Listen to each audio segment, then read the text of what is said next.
From now on, for the next few lectures, we will be dealing with perfectly crystalline solids as prototypes of condensed matter. As we have already seen, such perfectly crystalline solids have a good deal of symmetry, and the symmetry plays a central role in the understanding of the behavior of such solids.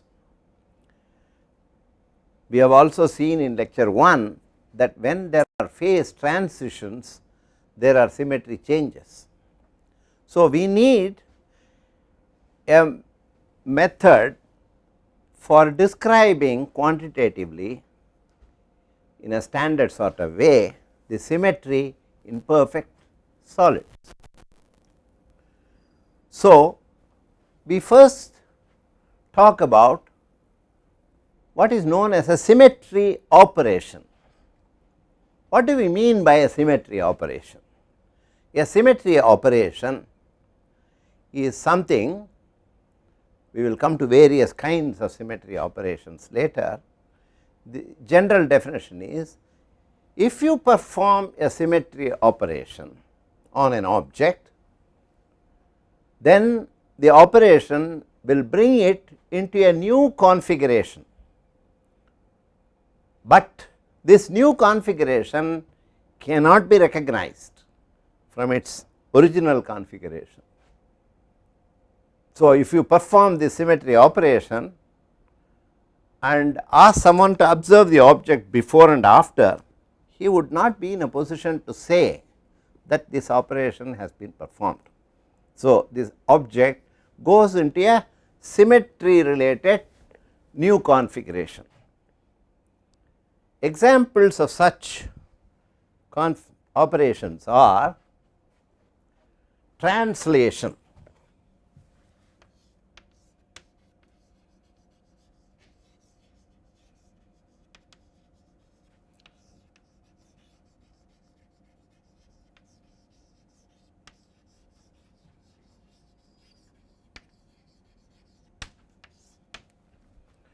Translation of a row of regularly situated objects by an integral number of the repeat distance. There is also another class of operations, namely rotation. For example, rotation of a square. If you take a square and rotate it about an axis perpendicular to its plane by an integral multiple of pi by 2, something like this. So, if I have a square like this and rotate it by pi by 2, it goes to a new symmetry related configuration, but the square looks the same. So, there is no way of saying that there has been such a rotation by either pi by 2 or pi or 3 pi by 2 and so on. The third class of symmetry operations are reflections. If you have a symmetric object and if you have a plane of symmetry, then if you can reflect the object at this plane of symmetry, so that the object comes here on the other side and does not look different. The fourth category of symmetry operations are inversion of an object about a point. So, you have translations by regular repeat distances, then rotations. So, these are also known as symmetry axis, because a rotation is always performed about an axis of rotation. So, then a plane of symmetry which causes a reflection symmetry is known as a mirror plane.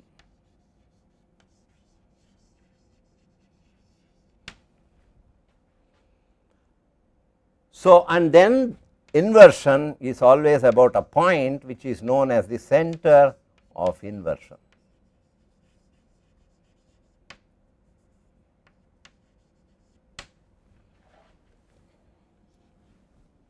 So, these are all examples of symmetry elements.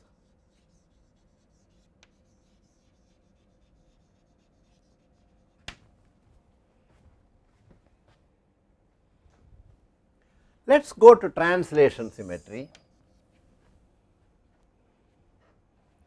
You can see from figure 2.1 where we have a regular arrangement of identical objects in 3-dimensional space, and A, B and C are the translation vectors along the 3 mutually orthogonal directions.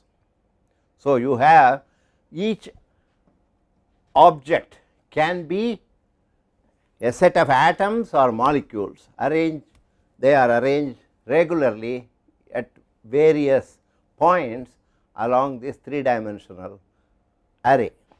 So, that obviously has translation symmetry.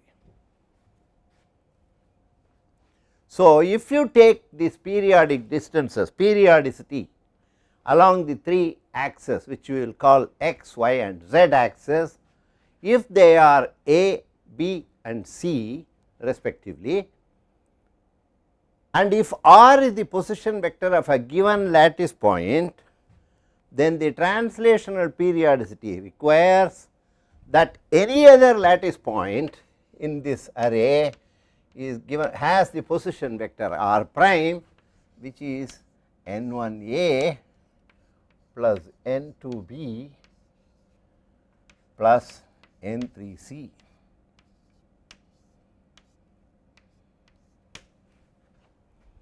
Starting from the origin, of course.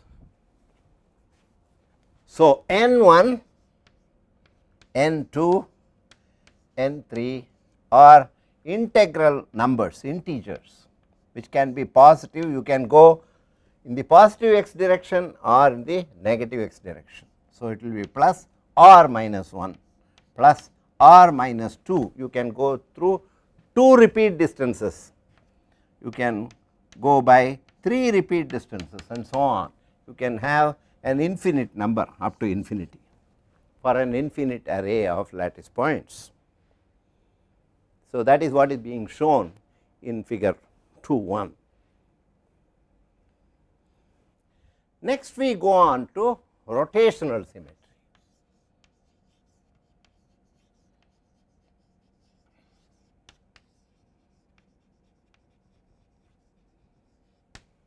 This is translation.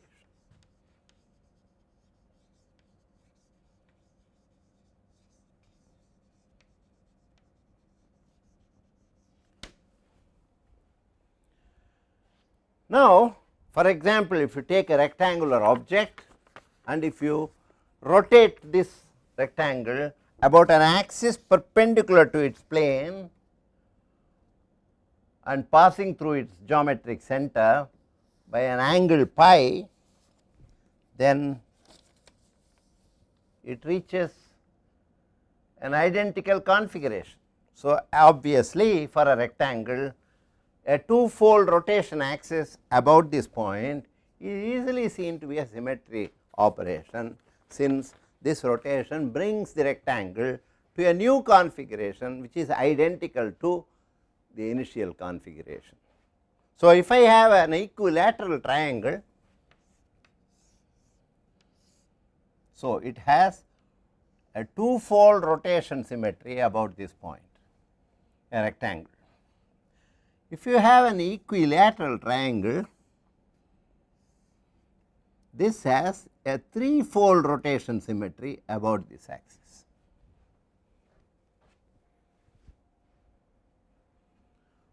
So, this is an axis passing through the centroid of this equilateral triangle. So, if you have a square, so then we have a 4-fold rotation symmetry, 4-fold rotation axis about the geometric center of the square.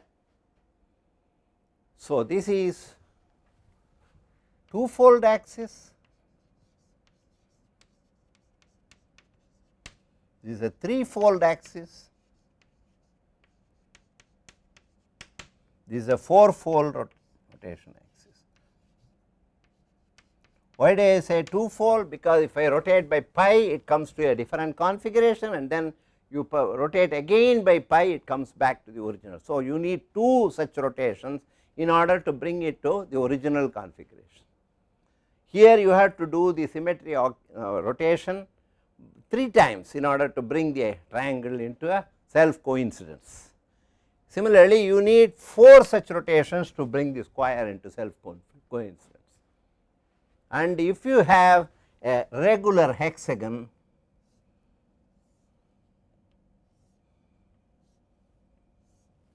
like this has a 6-fold rotation symmetry about its geometrical center.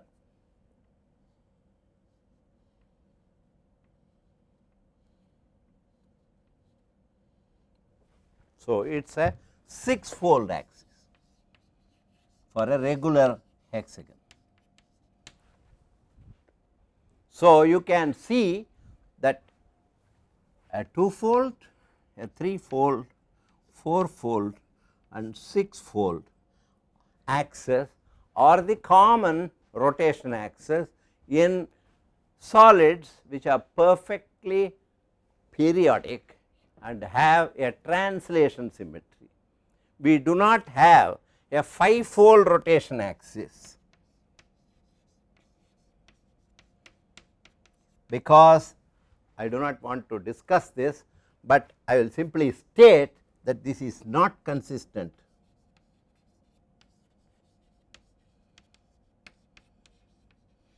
with translation symmetry. So, the rotational symmetry, a 5-fold rotation symmetry, if it is present in a perfectly crystalline solid, then it will violate the translation symmetry, and so this is not present.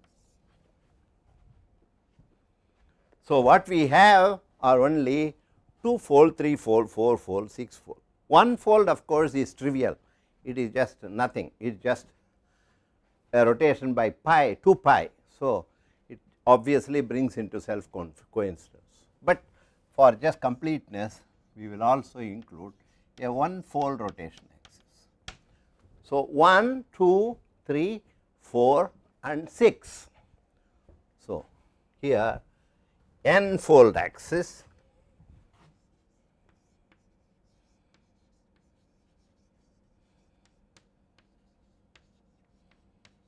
where n equals 1, 2, 3, 4 and 6.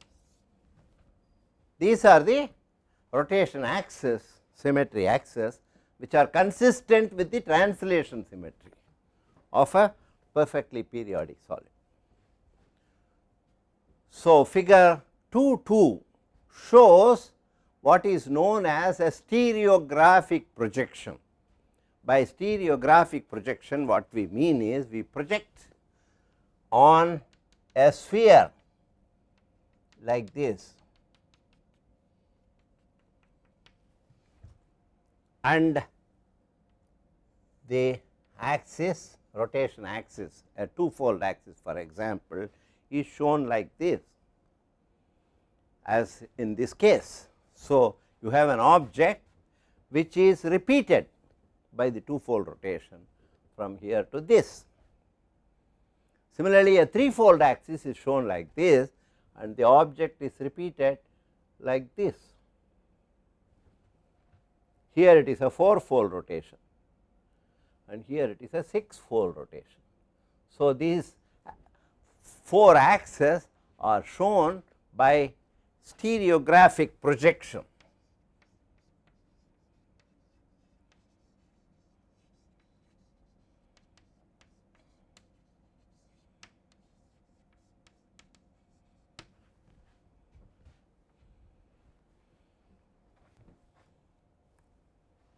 Next, we consider a plane of symmetry.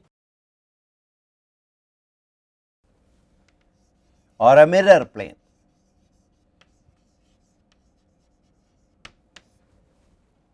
A plane of symmetry or a mirror plane reflects the symmetric object as shown in the figure 2.3a.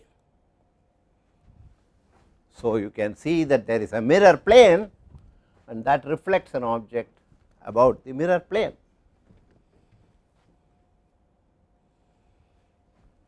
So, takes the object into a new configuration which looks identical to the initial configuration.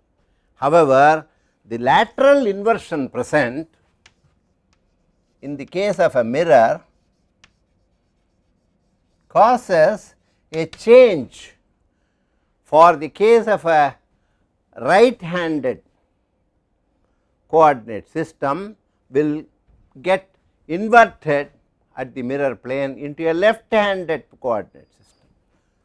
So, because of that the change in the handedness or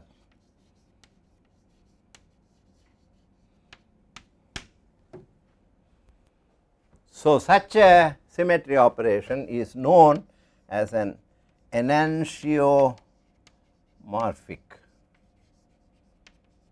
symmetry operation. This is also true of a center of inversion, where the object which is symmetric with respect to an inversion about the geometric center. So, there is a center of inversion, again an inversion operation also changes the right handed into a left handed system and vice versa. So, this is shown in the figure 2.3b, where there is a center of symmetry and this gets inverted by at the origin and there is an accompanying change in the handedness. So, in all these cases except translation, in the case of the all these rotational axes, there is an axis of rotation, and that means that any point which lies on the axis of rotation is not changed. So, you have to have some other, it should, the point should be outside in order to for it to go to a new configuration. So, it leaves all this symmetry operation, a rotation axis, whether it is 1 fold, 2 fold, 3 fold, 4 fold or 6 fold, leaves all the points which lie along this axis of rotation invariant, they do not change. Similarly, in the case of a mirror plane, I will show this like this, a mirror plane, again all the objects lying in this mirror plane do not change. The point has to lie outside the plane in order to get reflected and go to a new configuration. Any point which lies on this mirror plane does not undergo any change by the operation of the mirror symmetry. Therefore, all these points are left invariant by the mirror plane. Similarly, in the case of inversion, the inversion is about the origin and nothing happens to the origin when you perform an inversion operation. So, at least this center of symmetry remains invariant. So, all these three symmetry operations, rotations, reflections and inversion, all these leave at least one point invariant in space. Therefore, these rotation, reflection and inversion operations are collectively known as defining the so called point group of the solid. The solid is said to possess, by virtue of the symmetry elements, they belong, they are said to form a point group. The point group classification is very important for describing and understanding the effect of symmetry on the properties and characteristics of crystalline solids. So, we have, it can be shown that there are 32 point groups in 3-dimensional space. There are only 32 combinations of the symmetry elements which leave a point invariant in 3-dimensional space. We say that they form the so called point group. At this point, we should understand what is meant by the term group here. Now, this group is a mathematical group of symmetry elements. Now, what does it mean? When can we say that a set of elements constitute a group? This is important for us to understand. So, let us now go on to describe the so called group postulates. Group postulates. What constitutes a group? Any collection of elements do not form a group. So, if you have a collection of elements, let us write them as A, B, C, etc. So, this is the collection of elements, they can be objects, there can be a collection of symmetry elements, they are said to constitute a group if and only if the following requirements are satisfied. What are the various requirements to be satisfied? In any such collection, in order for them to form a group, we must first specify what is the rule of combining these elements. The rule of combination rule should be specified. For example, in the set of elements known as integers, numbers 1, 2, 3 like that, plus and minus, positive and negative integers, the rule of combination can be, for example, addition. So, that you can write 1 plus 1 or 1 plus 2, 1 plus 3, like that you can combine the various elements. What do you get? If you say 1 plus 1, if you combine the element with itself, you get 2, which is also an element of the group. If you combine 1 and 2, you get 3, which is also an element. So, the general rule is that if you have A B, by A B I mean the combination of A and B elements, and this should result in an element C which should also be a member of the group for any A and B. So, this is known as the closure property.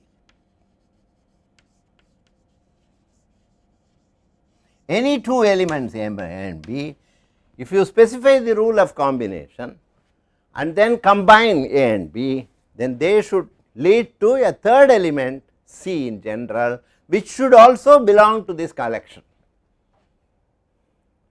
Then only this is one property which has to be satisfied for the elements A, B, C, etc. to form a group.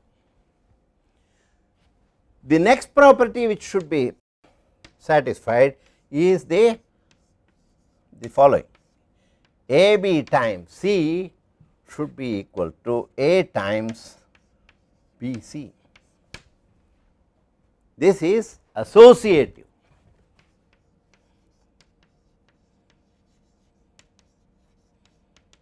The combination is associative.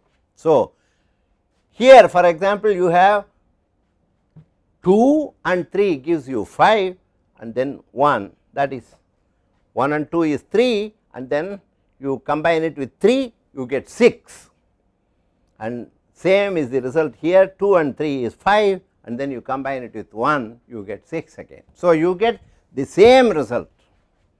So, this is very necessary for the collection to form a group, but it is not necessary that A B should be equal to B A. This is not necessary, need not.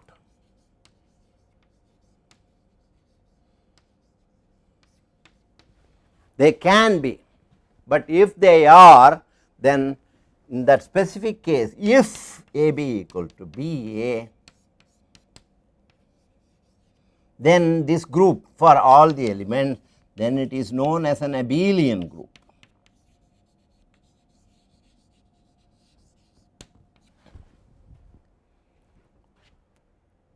Then you must always have the third property, which is that there should always be in this collection of elements A, B, C, there should always be an identity element.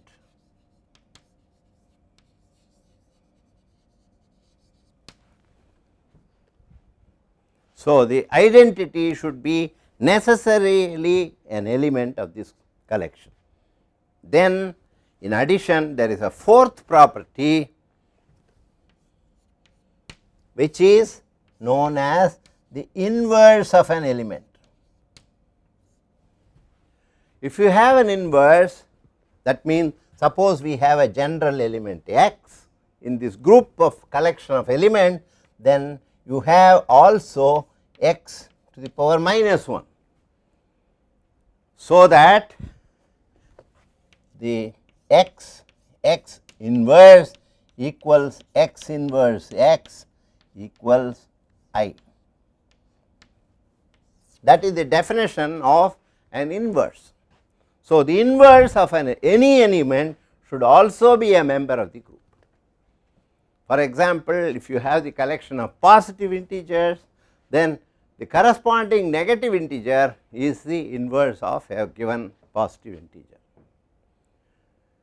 This is also true, these group postulates are satisfied by, for example, a fourfold axis. Let us see. Let us consider a fourfold rotation axis and see how the group requirements are satisfied in this case. So, taking a fourfold axis, I have the collection of elements in this is, if I take a square like this,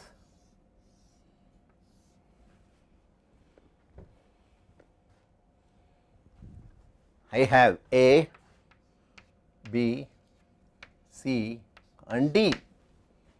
A rotation by pi by 2 takes it, pi by 2 rotation anti-clockwise rotates the square and brings it to a configuration where A goes here, B goes here, C goes here and D goes here. If we did not have these letters, then these two are indistinguishable. So, what happens? Let us see what happens to the group postulates. So, the various operations are associated, symmetry operations associated with this rotation. So, let us say this rotation by pi by 2, let us call it R, is pi by 2 rotation anti-clockwise about geometric center.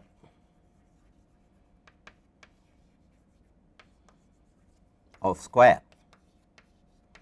Suppose we call it R, then if I rotate it subsequently by another pi by 2, it will again go into a self coincidence. So, that is shown as R square, a second rotation. We can go further and make a third rotation by pi by 2, which we call R cube, and then R to the power 4 brings it back to the original configuration, and I call it I.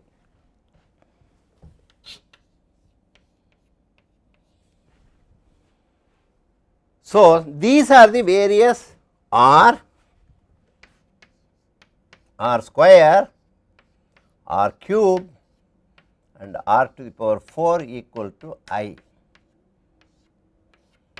These are the symmetry elements or the elements of this group which corresponds to a square, the symmetry operations of a square. So, we can easily check that all these group postulates are satisfied in the case of these 4 elements. For example, a rotation by pi by 2 in an anticlockwise direction, its inverse is a rotation by the same angle pi by 2 in a clockwise direction. So, R inverse for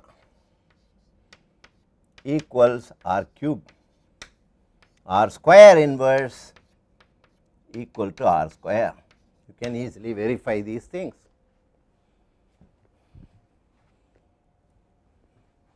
So, this is in all these cases we have the situation A B equal to B A, R square is R cube which is also equal to R square R. So, it is an abelian group.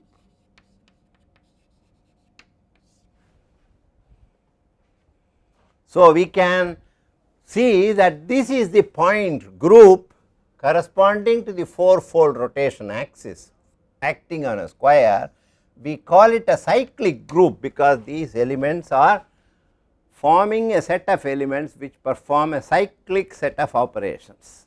It brings us back into a cycle into the original configuration. So, this symbol C means cyclic point groups, and to say it is a 4-fold rotation we call it C4. We also can represent it simply as 4, point group 4. So, in this way we can see that we have the point groups 1, 2, 3, 4 and 6, which can be written also as C1, C2, C3, C4 and C6. These are 2 independent notations. One is known as the international notation,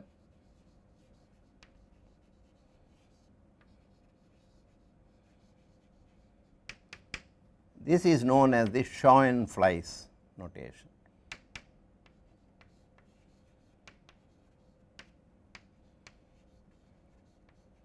The second notation, Schoenflies notation, is usually preferred by spectroscopists, whereas the international notation is preferred by X-ray crystallographers, for example. So, these are the 5 pure rotation point groups. There are no point groups with symmetry, rotational symmetry higher than 6, and as we already saw, a 5-fold rotation is not allowed because of translation symmetry. So, these are the 5 point groups which are the most basic point groups. In addition, we have a plane of symmetry, a mirror plane which is shown as M for a mirror, or it is also called, it is also a cyclic group as you can easily check. It is also called CS, S being the letter for Spiegel, the word Spiegel in German which means mirror. So, that is another point group which is cyclic, which is also a 6th point group in addition to these 5. And then you have an inversion which is shown as simply I, or it is also shown as, or it is known as 1 bar. So, a 1-fold axis with an inversion center gives you this, or this is also written as Ci in Schoenfeld notation. So, the pure rotation axis mirror planes and symmetry have a symmetry, center of symmetry constitute the cyclic point groups, which may be represented as 1, 2, 3, 4, 6 m 1 bar, or equivalently C1, C2, C3, C4, C6, Cs and Ci. These are all the cyclic point groups.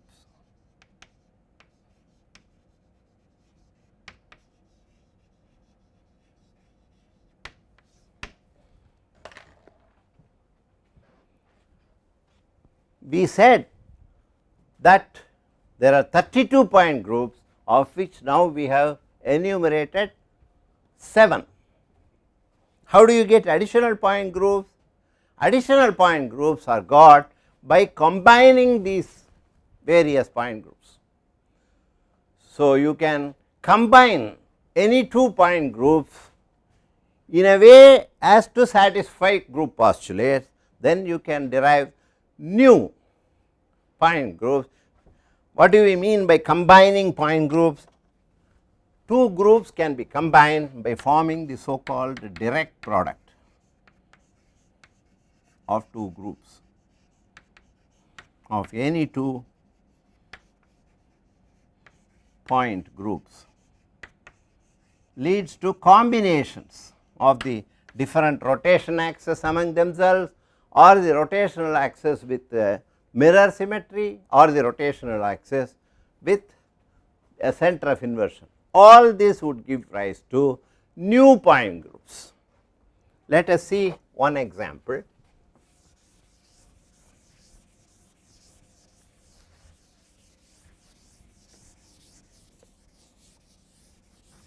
Let us take a 2-fold rotation axis, which gives rise to the point group known as C2 or simply 2. Let us take this. How do you form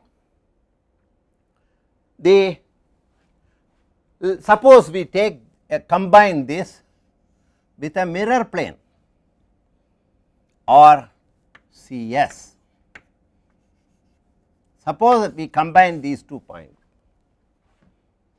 So, what are the elements in this case C2? I have the identity and then a C2 axis. C2 square will be I. So, we do not have anything else. And here in the case of a mirror, we have the identity and a mirror. If you repeat the mirror operation, it comes back to identity. So, these are the 2 elements in a 2-fold point group 2, and these are the 2 elements in the point group M. So, suppose I form the direct product. Direct product means combining the various elements together, all the elements. So, I have the products like I into I, which obviously is I, identity, product of identity with identity is identity itself. Similarly, identity into C2 is just C2, identity with M is M, and then you have C2 and M. If you combine a 2-fold rotation axis with a mirror plane, then you can easily verify that this leads to an inversion center. So, these are the 4 elements derived by the direct product of these 2. So, we have got a new group which has the elements I, C2, M, I. I means the center of inversion. So, these 4 elements give rise to a new point group which is represented as 2 by M, a 2-fold rotation axis with a mirror plane lying perpendicular to it, which this combination leads to an inversion center automatically. So, this is a new point group. It is also known as C2H. the two-fold axis is taken to lie along the vertical direction, so that the mirror plane perpendicular to it is a horizontal mirror plane. So, C2H means a C2 axis which is combined with a horizontal mirror plane. So, that is the Schoenflies notation for 2 by m. This is the international notation. Similarly, we can also combine a two-fold axis with a vertical mirror, a vertical axis with a parallel mirror lying parallel in the same plane. So, that is a vertical mirror plane. Then you can see that the combination of these, you can verify that this will give rise to a second set of mirror planes which are like this. So, you have two mirror planes. So, two vertical mirror planes which are parallel to the rotation axis. So, you write the m next to the two-fold axis. This is known also as C2V, a vertical mirror plane. Similarly, we can have a three-fold axis with a vertical mirror which is known as C3V, a four-fold which is known as C4V, and a six-fold which is known as C6V. So, these are the additional combinations which you can obtain by combining the rotational and plane of symmetry. Now, you can also combine the various rotation axes. This kind of combination will give rise to a two-fold axis combined with another two-fold axis perpendicular to it, will also lead to a third set of two-fold axis. If you have one two-fold axis like this, another like this, then that will generate a third two-fold axis perpendicular to it. So, this is 2, 2, 2. Similarly, you can have 3, 2, 4, 2, 2 and 6, 2, 2. So, you have dihedral axis. So, these are all known as the DN, the dihedral point groups. So, this is known as D2, D3, D4, D6.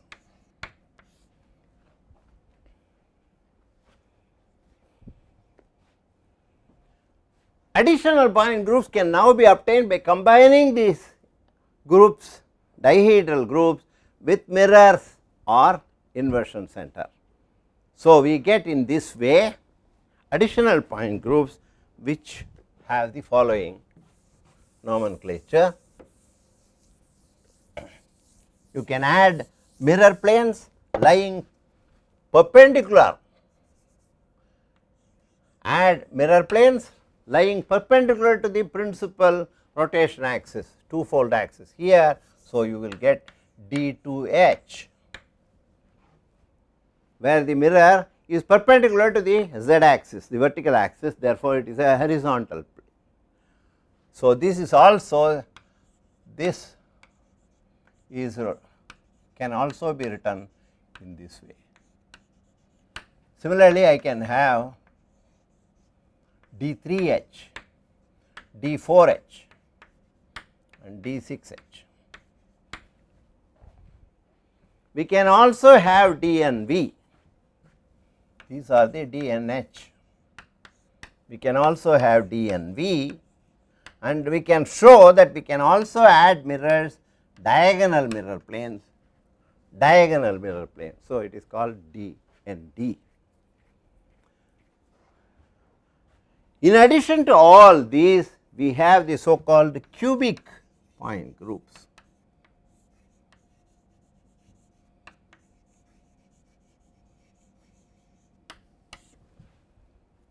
The cubic point groups are symmetries associated with a tetrahedron or an octahedron, both of which can be inscribed in a cube.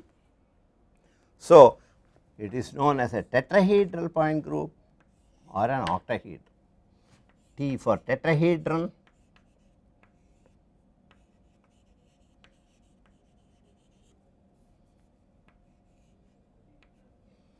and this is for octahedron.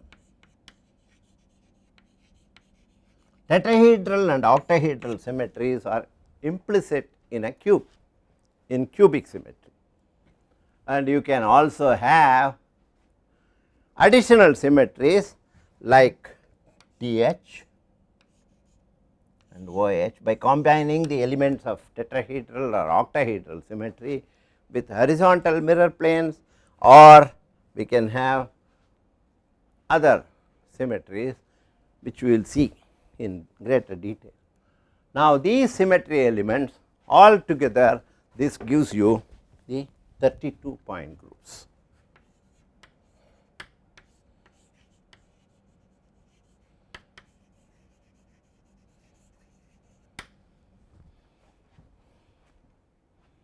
So, all these are shown in stereographic projection.